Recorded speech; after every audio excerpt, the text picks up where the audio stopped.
Constable అభ్యర్థులకు శుభవార్త. నియామక పత్రాలు అందజేసిన సీఎం చంద్రబాబు.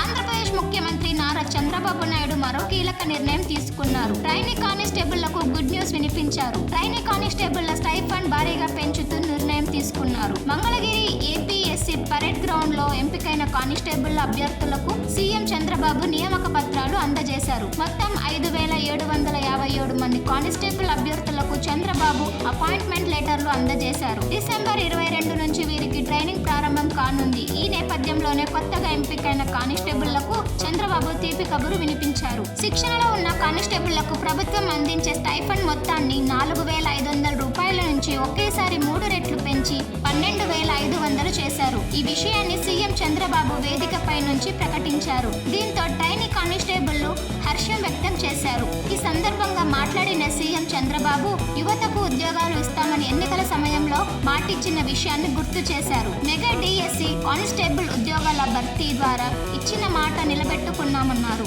ఏపీ యువత కానిస్టేబుల్ ఉద్యోగాల కోసం 4 సంవత్సరాలు ఎదురు చూశారన్న చంద్రబాబు కానిస్టేబుల్ ఉద్యోగాల నోటిఫికేషన్ పై వేసిన కేసులను అధిగమించి ఉద్యోగాలు ఇచ్చామన్నారు. మరోవైపు ఈ కార్యక్రమంలో మాట్లాడిన హోంమంత్రి వంగలపూడి అనిత 4 ఏళ్ల తర్వాత కానిస్టేబుల్ అభ్యర్థుల కళ ఇవాళ సాకారమైందని అన్నారు. కానిస్టేబుల్ ఉద్యోగ నియమాలపై కోర్టులో కొంతమంది కేసులు వేశారని, ఆ కేసులను పరిష్కరించుకొని నియామక పత్రాలు అందజేశామన్నారు.